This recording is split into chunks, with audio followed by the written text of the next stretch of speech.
بسم اللہ الرحمن الرحیم۔ السلام علیکم۔ بیماری جتنی پرانی ہو، جسم میں اس کی جڑیں اتنی ہی گہری ہوتی ہیں۔ موسیقی بھی ایک ایسی بیماری ہے جو اسلامی معاشرے پر خلافت راستہ کے دور کے ختم ہونے کے بعد حملہ آور ہوئی، تاہم امت مسلمہ کا نظام دفاع اس وقت کافی مضبوط تھا، اس لیے موسیقی کی بیماری قوم کے انتہائی قلیل حصے پر اثر انداز ہو سکی۔ آج 1400 سال کے بعد، جبکہ امت مسلمہ کا نظام دفاع کمزور ہو چکا ہے، یہ بیماری قوم کے مزاج میں سرایت کر چکی ہے، اور موسیقی جو کہ در حقیقت روح کی سزا ہے، اسے اب روح کی غذا قرار دیا جانے لگا ہے۔ بقول اقبال تھا جو نہ خوب بتدریج وہی خوب ہوا، کہ غلامی میں بدل جاتا ہے قوموں کا ضمیر۔ موسیقی اور گانے بجانے کا مذہب اور سائنس کی روشنی میں تجزیہ کرتے ہیں۔ سورہ لقمان میں ارشاد باری تعالیٰ ہے، اور بعض آدمی ایسے بھی ہیں جو اللہ والحدیث خریدتے ہیں تاکہ بغیر کسی دلیل کے خدا کی راہ سے بھٹکائیں اور اسے مذاق بنائیں۔ یہ لوگ ہیں جن کے لیے رسوا کن عذاب ہے۔ حضرت عبداللہ بن مسعود لغو الحدیث کی تشریح کرتے ہوئے فرماتے ہیں، لغو الحدیث سے مراد غنا ہے، قسم اس ذات کی جس کے سوا کوئی معبود نہیں۔ یہ کلمہ حضرت عبداللہ نے 3 بار فرمایا۔ اسی طرح ترجمان القرآن عبداللہ بن عباس، حضرت جابر اور اکابر تابعین اکرمہ، سعید بن جبیر، مجاہد، مقول، عمر بن شعیب اور حسن بصری کے مطابق لغو الحدیث سے مراد گانا بجانا اور موسیقی ہے۔ اسی طرح سورہ بنی اسرائیل کی آیت نمبر 24 میں اللہ تعالیٰ نے شیطان سے فرمایا، تو جس کو اپنی آواز سے پھسلا سکتا ہے پھسلا لے۔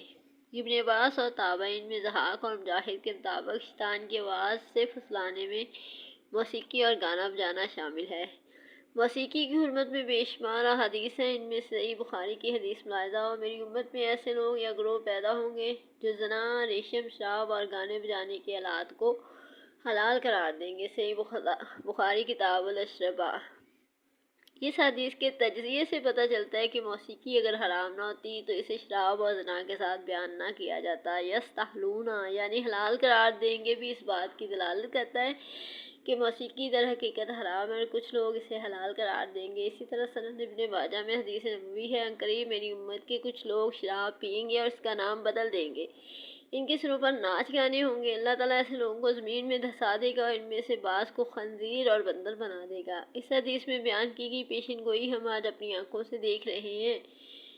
پہلے جب ریڈیو اور ٹیپ ریکارڈر ایجاد ہوئے تھے تو ان کے سائز بہت بڑے تھے۔ اب کمپیوٹر ٹیکنالوجی کے کمال سے واک مین اور پورٹیبل سی ڈی پلیئر کی آمد سے ہمیں نوجوان حضرات اپنے سروں پر ناچ گانے یعنی ہیڈ فونز لگائے نظر آتے ہیں۔ دوسری بات جو حدیث میں بیان ہوئی ہے وہ سخ باطنی کا ذکر ہے، یعنی اللہ انہیں سور اور بندر بنا لے گا۔ علم حیاتیات سے ہمیں پتہ چلتا ہے کہ سور کی سب سے اہم صفت اس کا بے غیرت اور بے حیا ہونا ہے، اور بندر کی 2 اہم صفات نکالی کرنا اور ادھر سے ادھر چھلانگیں مارنا۔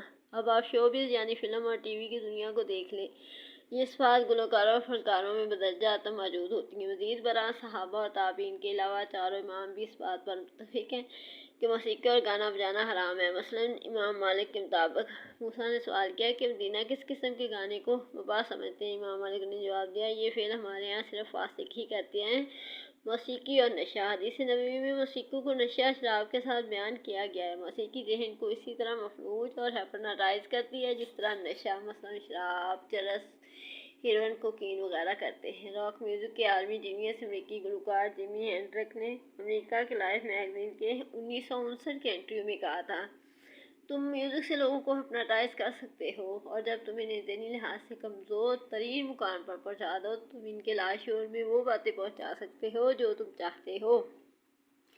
اسی طرح ایک medical journal post graduate medical میں امریکی محقق کے مطابق ایک میڈیکل ریسرچ میں نشہ کرنے والے نوجوانوں کا سروے کیا گیا تو ان میں سے 20% نے اپنا نمبر 1 انتخاب موسیقی کو قرار دیا۔ اس میں کوئی شک نہیں کہ موسیقی اور منشیات کا چولی دامن کا ساتھ ہے۔ ٹائم میگزین کے 1959 کے شمارے میں بتایا گیا ہے کہ گانے بجانے کی اکثریت نشہ کرتی ہے۔ ان کے اشعار میں ایسے بہت سے حوالے پائے جاتے ہیں، مثلاً ویلویٹ انڈر گراؤنڈ کا گانا جس کا عنوان ہیروئن تھا، اس کو سن کر کافی نوجوانوں نے منشیات کا استعمال شروع کر دیا اور اس کا انجام بہت عبرتناک ہوا۔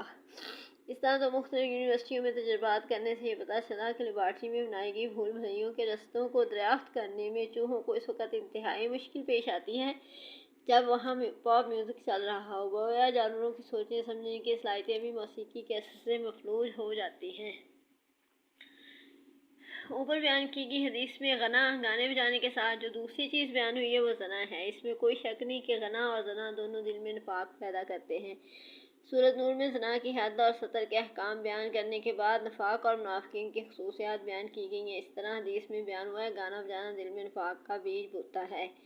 اگر ہم فائن آرٹ کی تاریخ پر نظر ڈالیں، کسی بھی دور کی مصوری یا پینٹنگز کو دیکھیں، چاہے وہ امپریشن کا دور ہو یا رومانٹکزم کا دور ہو یا کلاسیکزم کا یا نان کلاسیکزم، ہر دور کی پینٹنگ ہم میں دیکھیں گے کہ عورت، موسیقی کے آلات اور شراب کو ایک ساتھ دکھایا جاتا ہے، کیونکہ غنا، زنا اور نشہ تینوں میں چولی دامن کا ساتھ ہے۔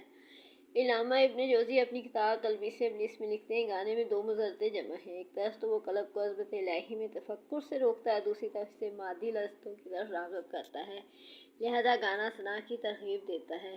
اگر ہم پاکستان میں پیش کیے جانے والے میوزک کا تجزیہ کریں تو اس میں ایک ہی پیغام ہوتا ہے، وہ ہے شادی سے پہلے محبت کرنا۔ گانوں میں پیش کی گئی آزاد محبت کی انتہا بربادی کے سوا کچھ نہیں۔ مشہور عیسائی مفکر ایلن بلوم موسیقی کے متعلق رقم طراز ہیں۔ موسیقی کا ایک ہی پیغام ہوتا ہے اور وہ ہے جنسی بے راہ روی۔